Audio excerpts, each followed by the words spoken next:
station. Keeping It Weird Radio, he'll tell you the particulars. And great local comedian, Rick G. Woo! Ricky!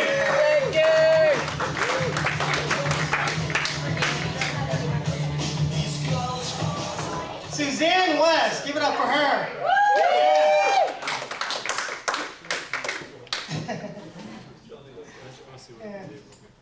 How you guys doing? You good?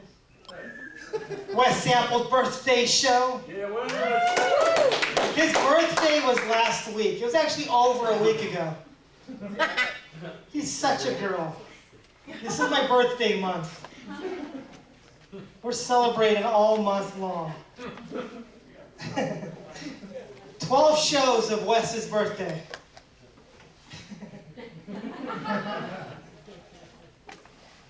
Good times. I've done a lot of shows in a lot of places. I do a lot of overseas tours for the troops. This thing's not moving. There it is. I'm not in the military, but I learned a lot about it by doing these tours. The main thing that I learned is that you should never go out drinking with the Marines unless you have a death wish, because those guys are fucking crazy. I went out drinking with some Marines about 6 weeks ago, and I have to be honest, I am still drunk. One guy handed me a shot. He said, "Drink this." I said, "What is it?" "It's jet fuel. It will make you see God." I don't want to see God. But I also didn't want him to keep calling me a pussy, so I had to chug it. Because when you're with the Marines, it is better to be dead than to show any fear. They're like a Doberman. They smell that shit. Another show I did, a young Marine came up to me, and he was just staggering drunk. And as he wobbled over, he said, "Dude, I am so wasted right now that I can literally piss tequila." I can't believe I fell for it. It tasted nothing like tequila. It kind of tasted like Coors Light. If you guys are curious.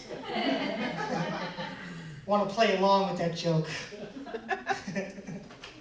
When I go overseas, I fly commercial, and they have this rule on airplanes that limits the amount of liquid that you can bring on board.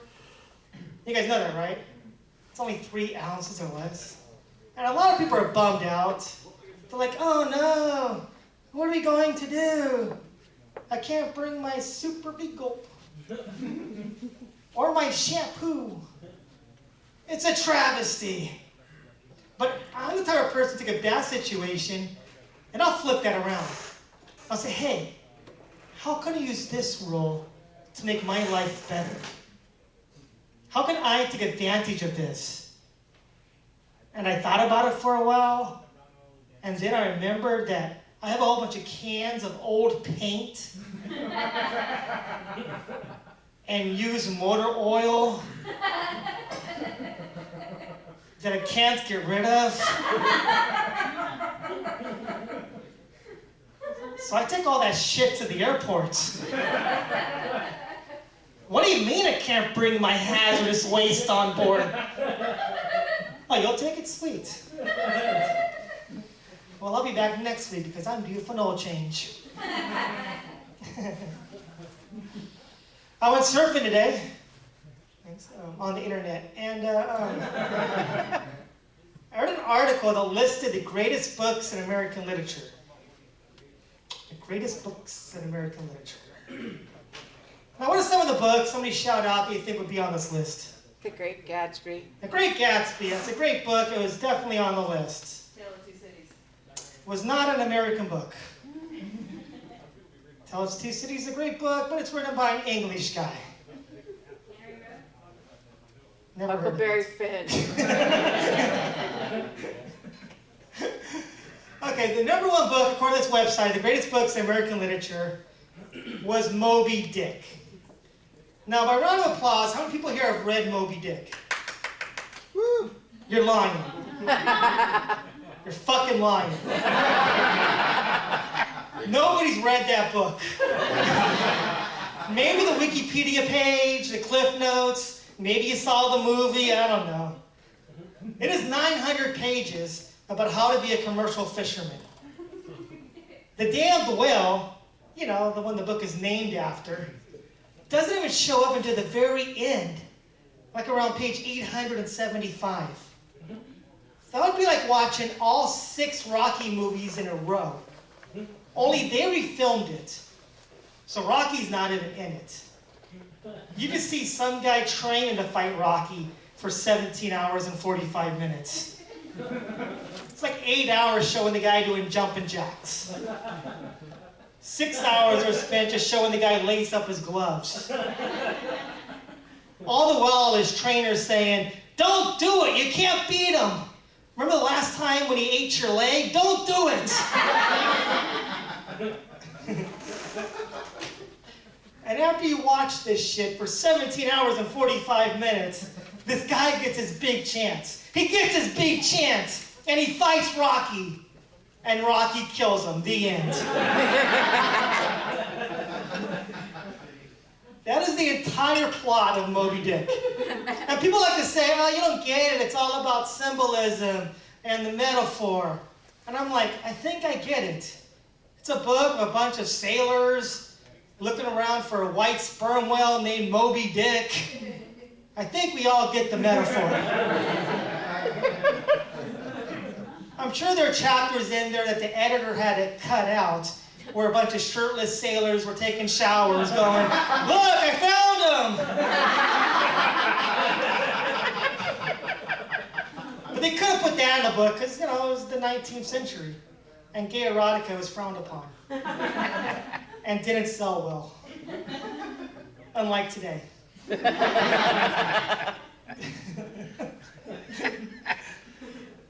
Another book on that list was Walden, My Life in the Woods, by Henry David Thoreau. You guys read that book? That one's easy. It's like 150 pages. But no one read it? That's cool. No. That's cool. I know my audience. Reading? We got Netflix. In this book, this guy decides he's going to give up all of life's modern conveniences and go and live in a cabin in the woods. Sounds cool, I guess. But this book was written in the 1830s. What kind of modern conveniences was he giving up? And didn't everybody in the 1830s live in a cabin in the woods? It wasn't like he was giving up internet or TV or indoor plumbing. You know what he's giving up? He's giving up women. That's it. It's cool. He's just giving up women. Once again, gay erotica did not sell in the 19th century. The cabin in the woods that he moved to, it was a mile away from town. A mile. You know how close a mile is? I had to park less than a mile tonight to get here. You don't think he walked into town and picked himself up hookers? But he couldn't put that in the book because he knew his mom was going to read it. So he said, cut out all references to hookers. And I'm like, well, the book's pretty boring. Hey, it's only 150 pages. It's originally 900 pages. I know it's all about hookers. I'm making all this shit up as I go. This is awesome. Here's how I write a joke. Hey, Walden, that was kind of funny. I'm going to go up there and talk about it for 5 minutes. I'm divorced. Which is why I can hang out with you guys on a Tuesday night. Yeah. Hell yeah, the man says. I think it was a man. It's dark. Could have been an ugly woman. It's an ugly woman? Awesome. I have no standards. When I got married, I thought it'd work out. I thought it would last forever because I married my high school sweetheart. Oh. She's graduating next year, so we probably should have waited for that. When we got married, we had a large wedding because she has a huge family and a lot of friends, and I don't have either. But I never realized how few friends I had until I had to throw my wedding party, because she had 7 bridesmaids. Yeah, oh shit. Yeah, 7. So I had to come up with 7 groomsmen to match, because that's the rule.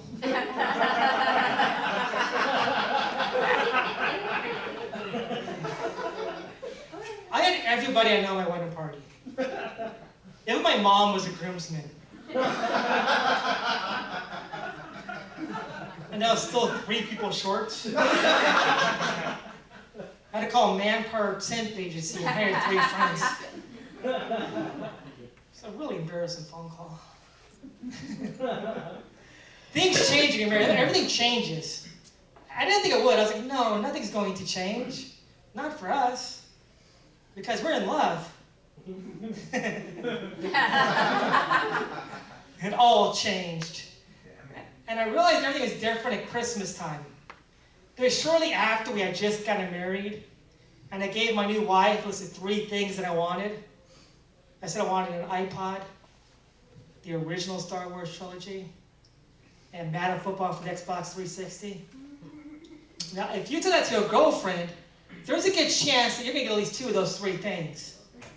But if you tell that to your wife, you're going to get 8 shirts and 3 pairs of pants. I was like, well, what the hell is this? That's not what I wanted. She said, yeah, I know it's not what you wanted. But I decided to get you something you needed.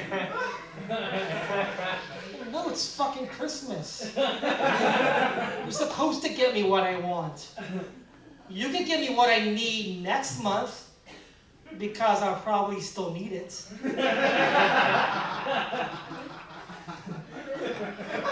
And she gave me her list, and her list was nothing but clothes. And I didn't want to get her clothes because I was afraid to get the wrong size, or the wrong color, or the pocket would be in the wrong place.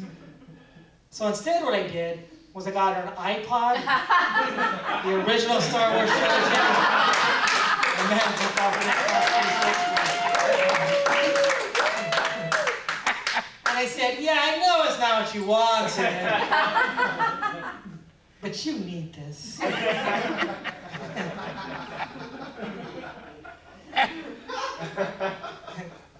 When you have a relationship end, you find yourself with a lot of free time, because time that you spend with that other person is now time that you spend by yourself, just doing really stupid things. Like the other day, I was in my backyard, building a life-size replica of the Eiffel Tower out of toothpicks and duct tape. And I noticed a trail of ants. I saw a trail of ants going back and forth from a dead bug back to their home. And I was watching them for a while, and I was amazed at their strength, their work ethic, their dedication. I was like, wow, these guys are awesome. But then I saw a couple little slacker ants who were hanging out a few feet away, trying to hide in the grass and get out of doing any work. Yeah, those guys. And they pissed me off because everybody else was working their ass off. So what I did was, I went in the house, and I got a pair of tweezers. And I came back outside, and I picked those slacker ants up, and I put them back in line and back to work with everybody else. And then I said, loud enough for them to hear me, I said, though I show you guys not to slack off when everybody else is working. But then I had a horrible thought. What if they weren't slacking off? What if they're actually the hardest working ants in the whole colony? I don't know, maybe the queen ant said, you guys worked quite hard. Take the rest of the week off. So they're not slacking, they're like a little ant vacation. I don't know, maybe that's where ants go. And I just fucked it up. I ruined their entire vacation plans. Because that would suck if you're at a beach somewhere, drinking a nice cold pina colada, and kicking back and saying to yourself, man, this is great. I really needed a break. Work has been kicking my ass. And then a giant pair of tweezers comes out and stuff.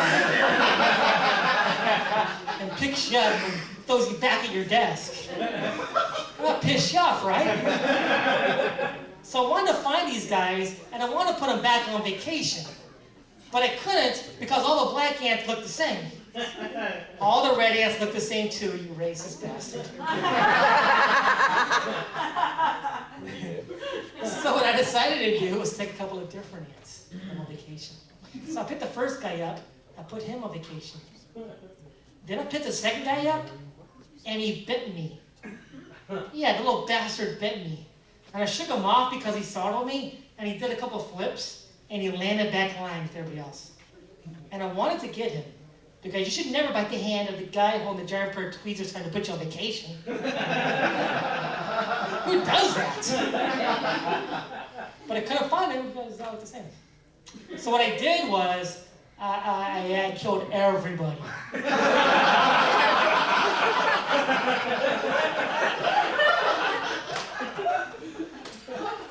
And the moral of that story is, my ex-wife is a whore. Thanks a lot, Mr. King. Thank you.